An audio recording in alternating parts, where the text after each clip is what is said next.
एक भगवाधारी बाबा अपने माथे पर भस्म लगा करके, बाबा का भेष रख करके, अघोरी बाबा का भेष रख करके अलग अलग जगह पर घूम रहा था। कभी उज्जैन जाता, कभी बनारस, कभी कामाख्या देवी के मंदिर गुवाहाटी असम में चला जाता, लगातार घूम रहा था। लेकिन इस भगवाधारी भेष के पीछे एक अपराधी छिपा हुआ था, एक अपराधी जिसको पुलिस ढूंढ रही थी। इनामी बदमाश था। 40 लाख रुपए की हीरोइन चिट्टा बरामद किया गया था। ड्रग्स पकड़ी गई थी। एक अघोरी बाबा जो कि ड्रग्स सप्लायर था। सोचिए कितनी बड़ी खबर है, लेकिन इस खबर पर कोई चर्चा नहीं हो रही है। राजस्थान में हनुमानगढ़ की पुलिस, टाउन पुलिस ने अब इस अघोरी बाबा को गिरफ्तार किया है और यह अघोरी बाबा अब पुलिस के शिकंजे में आ गया है। 40 लाख रुपए की ड्रग्स हीरोइन चिट्टा, 115 ग्राम, वो 115 ग्राम हीरोइन 3 युवकों से पकड़ी गई थी और जब उनसे पूछताछ की गई तो पता चला कि वो हीरोइन सप्लाई की थी इस अघोरी बाबा ने। और जब पुलिस इसके घर पर छापा मारने के लिए पहुंची तो ये घर से रफू हो गया, फरार हो गया और उसके बाद में जाकर के इसने बाबा का भेष रखा और अपने आप में बन गया अघोरी बाबा। 3 साल से फरार था, 3 साल से पुलिस को चकमा दे रहा था। सोचिए कितना मुश्किल काम था इसको पकड़ना। और सोचिए अभी भी ना जाने कितने ऐसे ढोंगी बाबा वो अलग अलग जगह पर भेष बदल करके छुप करके बैठे हुए होंगे और आप और हम लोग श्रद्धा से इनके चरणों में झुकते हैं। बहुत सारे देश में लोग जो है वो श्रद्धा से चरणों में झुकते हैं, लेकिन ये ढोंगी कैसे न केवल आस्था के साथ में खिलवाड़ कर रहे हैं बल्कि देश के संविधान के साथ में भी खिलवाड़ कर रहे हैं। आप किस तरीके से जो है वो बाबा का भेष धर करके और अपने आप को बचाने का हथकंडा जो है वो इस भगवा को बना रहे हैं, ऐसे ही रावण भी भगवा का भेष धर करके, भगवाधारी बाबा का भेष धर करके, भगवा पहन करके सीता जी को उठाने के लिए आए थे, कहा जाता है। तो 40 लाख रुपए की हीरोइन उन 3 लड़कों से पकड़ी और कहा कि ये कहां से लेकर के आए हो, तो उन्होंने इस बाबा का नाम बता दिया और ये बाबा फरार हो गया और जाकर के फिर अघोरी बाबा का भेष धर लिया। पुलिस ने इसके घर पर कई सारी दबिश दी, इस पर इनाम रखा, लेकिन इसको पकड़ पाना पुलिस के बूते की बाहर की बात हो गई थी। लेकिन अब जाकर के 3 साल बाद में यह अघोरी बाबा पुलिस के हत्थे चढ़ा है। कई सारे ऐसे बाबा हैं जिनकी कहानियां मैं आपको बताने वाला हूं इसी खबर में, जो कई कई सालों तक अपराध करके बाबा का भेष धर करके कहीं जाकर के छुप गए। और ये एक्स्ट्रा स्मार्ट था, इसलिए एक शहर में भी नहीं रहता था। कुछ दिन उज्जैन में रहता, फिर बनारस चला जाता, फिर उसके बाद में असम चला जाता। तो पुलिस अगर पूछे या पकड़े तो कैसे पकड़े। और राजस्थान का आदमी उज्जैन चला जाता है तो उज्जैन से फिर ये बनारस चला गया, फिर राजस्थान का आदमी कोई बनारस भी आने लगा तो ये और दूर असम में चला गया। कोशिश यही थी कि किसी तरीके से जगह बदलते रहे, ना तो लोकल लोग कोई पकड़ पाए और ना ही पुलिस पकड़ पाए। इस बाबा का असली नाम पूर्ण राम शर्मा है। पूर्ण राम शर्मा जो कि अघोरी बाबा का भेष धर करके एक अपने आप को अपराधी से बचाने के लिए इस पूरे कांड को रच रहा था। राजस्थान के हनुमानगढ़ जिले की टाउन पुलिस ने एक बड़ी कामयाबी हासिल करते हुए 40 लाख रुपए की हीरोइन की तस्करी के मामले में 3 साल से फरार इनामी बदमाश को गिरफ्तार किया है। आरोपी पूर्ण राम शर्मा उर्फ अघोरी 40 साल की उम्र है। अघोरी साधु का भेष बनाकर के पुलिस को चकमा दे रहा था। पुलिस ने 5,000 रुपए के इनाम की घोषणा की थी। आखिरकार मुखबिर की सूचना पर उसे धर दबोचा। 3 साल से यह साधु बनकर के बचता रहा।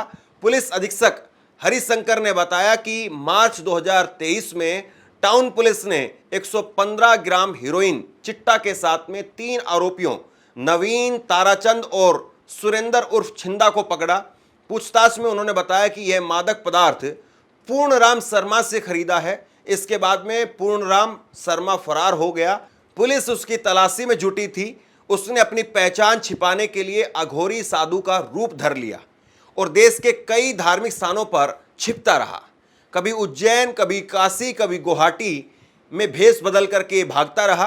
पूर्णराम शर्मा ने पुलिस को गुमराह करने के लिए उज्जैन के महाकाल मंदिर में पूजा पाठ का ढोंग किया और वहां वह एक धर्मशाला में किराए पर रह रहा था। इसके अलावा वह पश्चिम बंगाल के तारापीठ, गुवाहाटी के कामाख्या मंदिर और काशी के काल भैरव मंदिर में साधु बनकर के छिप रहा था। उसने अपना नाम और पहचान बदलकर पुलिस की नजरों से बचने की कोशिश की, लेकिन टाउन थाना की एसआई ज्योति की टीम ने मुखबिर की सूचना पर उसे पकड़ लिया। पुलिस अधीक्षक हरिशंकर ने बताया कि पूर्णराम शर्मा की तलाश के लिए एक विशेष टीम बनाई गई थी। लगातार कोशिशों के बावजूद उसका सुराग नहीं मिल रहा था। आखिरकार मुखबिर तंत्र की मदद से टाउन पुलिस ने उसे गिरफ्तार किया। पूर्णराम के खिलाफ एनडीपीएस की धारा 821, 29 के तहत मामला दर्ज किया गया है। इस पर पहले भी कई सारे मामले दर्ज थे। पूर्णराम शर्मा श्री गंगानगर का रहने वाला था। इसके खिलाफ पहले भी मादक पदार्थ तस्करी के कई मामले दर्ज हैं। उसने पूछताछ में बताया कि वह 2021 से 2023 तक इलाहाबाद में रह करके हीरोइन बेचने का धंधा करता था। पुलिस अब उससे और जानकारी जुटा रही है ताकि इस तस्करी के नेटवर्क का पर्दाफाश हो सके। सोचिए कि किस तरीके से पूरा नेटवर्क इस बाबा का और इस जैसे और कई सारे बाबाओं का, या बाबा ना होकर के लोग और भी कहीं पर जा सकते हैं, लेकिन बाबा होना आजकल ज़्यादा आसान है। क्योंकि अगर आप बाबा हैं, आपने अपना भेष वो साधु का बना लिया है, भगवा वस्त्र पहन लिया है, तो फिर आपसे पूछताछ नहीं होगी। बस आप पॉपुलर ना हो या सोशल मीडिया में ना आए, क्योंकि फिर उसके बाद में आपका फ़ोटो और एआई के जरिए आपकी पहचान हो जाती है। तो ये बाबा जो है ऐसा काम कर रहा था कि कभी जो है वो उज्जैन में जाता, वहाँ पर किराए पर कमरा लेता धर्मशाला के अंदर और वहाँ पर पूजा पाठ करवाने लग जाता। कभी काल भैरव मंदिर में बनारस के अंदर चला जाता और कभी जो है वो कामाख्या देवी में चला जाता। तो लगातार ये अपनी जगह बदल रहा था। अभी मुखबर की वजह से पकड़ा गया। अभी भी ऐसा नहीं है कि पुलिस ने कोई दबिश देकर के इसको पकड़ा है। पुलिस को जो है वो लीड मिली, हिंट मिली और उसके बाद में पुलिस ने वहाँ पर छापा मारा और इसको धर दबोचा। ये कहानी जो है वो अपने आप में ये बताती है कि कैसे इन बाबाओं की वजह से या इन बाबाओं के भेष में कितने सारे अपराधी जो बच जाते हैं। और ऐसे ही उत्तराखंड की पुलिस ने बाकायदा एक ऑपरेशन चलाया कालनेमी, और उस ऑपरेशन के जरिए हजारों लोगों की जो शिनाख्त की गई और उसमें बहुत सारे लोग वो ऐसे ही आपराधिक किस्म के या संदिग्ध भूमिका वाले लोग निकले उत्तराखंड के अंदर। लेकिन आप सोचिए कि अगर यही खबर किसी मुस्लिम धर्मगुरु के नाम पर होती तो इस खबर की कितनी चर्चा होती। लेकिन अब इस खबर की चर्चा नहीं है, इस पर कोई बात नहीं कर रहा है। और छोटी रकम भी नहीं थी, 46 लाख रुपए की ड्रग्स हीरोइन जो है सप्लाई कर रहा था। 115 ग्राम की हीरोइन जो है ये सप्लाई कर रहा था। पुलिस थाना हनुमानगढ़ टाउन के सन 2023 के प्रकरण में वांछित मुलजिम पूर्णराम शर्मा को गिरफ्तार किया गया है। इस प्रकरण में 115 ग्राम हीरोइन चिट्टा बरामद हुआ था, जिसमें 3 लोगों की पूर्व में गिरफ्तारी हो चुकी थी। मुख्य सप्लायर जो पूर्णराम शर्मा है 26 जीबी विजयनगर का रहने वाला है, जो घटना के बाद से ही फरार चल रहा था, जिस पर इसके घर पर दबिश दी जा रही थी। ये है जो साधु के भेष में उज्जैन, बंगाल इधर घूमने लगा और साधु के भेष में रहने लगा। अब मुखबिर खास से सूचना मिली, जिस पर इसको गिरफ्तार किया गया है। इसके ऊपर 5,000 रुपए का इनाम भी घोषित था। इसे गिरफ्तार किया। इसी तरह से एक और खबर देखिए आप, अभी हाल की खबर है, 31 मई 2025 की खबर है।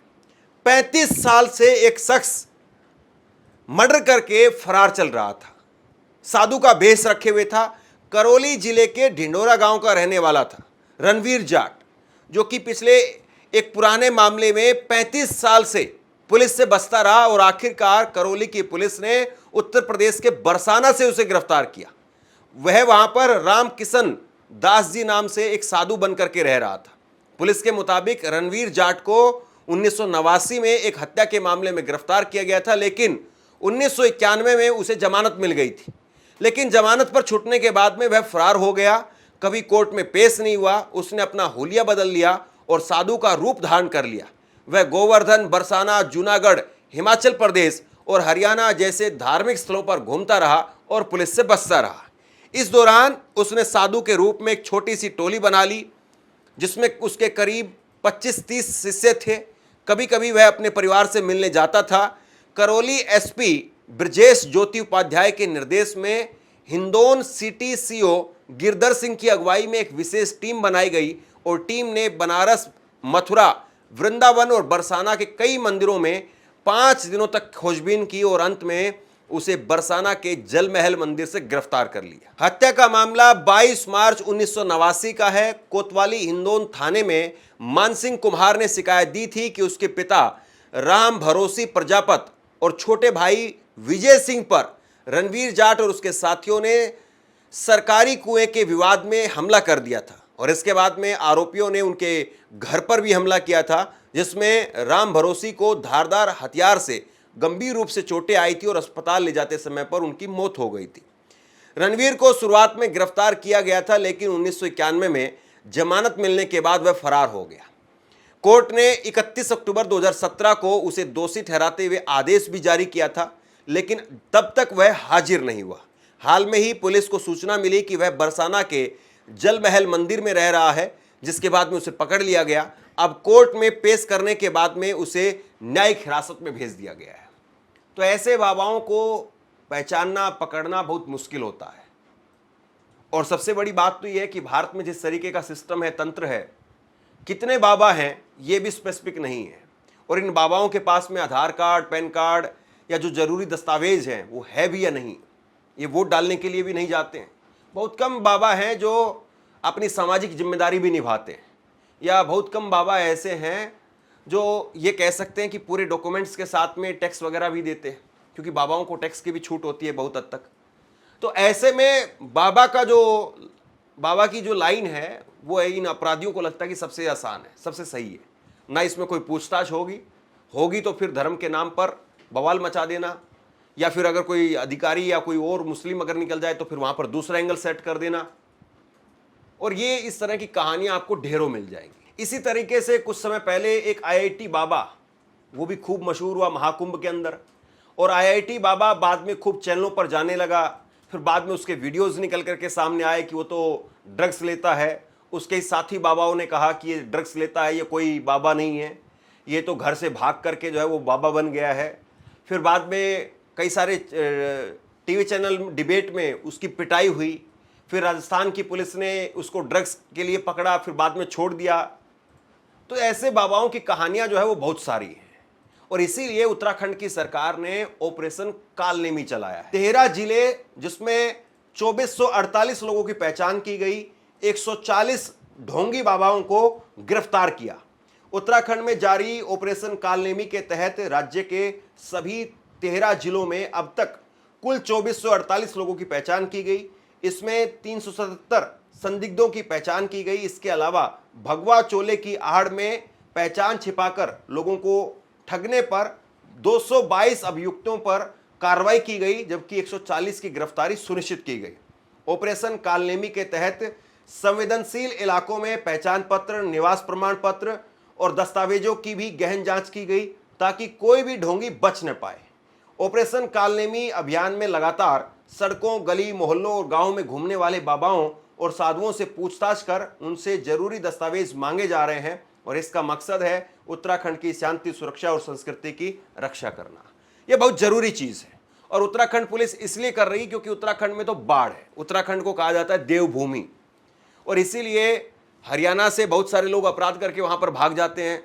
उनको लगता है कि नहीं, उत्तराखंड में जाकर के सेफ हो जाएंगे, मौसम भी सुहाना है, वहीं पर आराम से चिलम फूकेंगे और नशा करेंगे और छुपे रहेंगे, किसी न किसी आश्रम में सेट हो जाएंगे, चिपक जाएंगे। बहुत सारे लोग उत्तर प्रदेश से चले जाते हैं, बहुत सारे लोग पंजाब से चले जाते हैं, राजस्थान से चले जाते हैं, हिमाचल के बहुत सारे लोग आ जाते हैं, या उत्तराखंड के बहुत सारे लोग जो है वो अलग अलग जगह पर चले जाते हैं। तो ऐसे में उत्तराखंड की पुलिस को मजबूरन एक ऑपरेशन कालनेमी चलाना पड़ा, और जिसके जरिए वहां पर बड़ी संख्या में ऐसे लोगों को गिरफ्तार किया है जो या तो कहीं से अपराध करके आए हैं या कुछ न कुछ गलत काम करके आए हैं। तो बहरहाल आप देखिए कि कितनी बड़ी खबर निकल करके सामने आई कि 46 लाख रुपए की हीरोइन ड्रग्स जो है वो बेचने वाला एक आदमी 3 साल से फरार था। अघोरी बाबा का भेष धारण किया हुआ था और पुलिस ने अब जाकर के उसको पकड़ा है। शेयर कीजिए इस खबर को और आप क्या सोचते हैं नीचे कमेंट बॉक्स में लिख करके जरूर बताइए। धन्यवाद।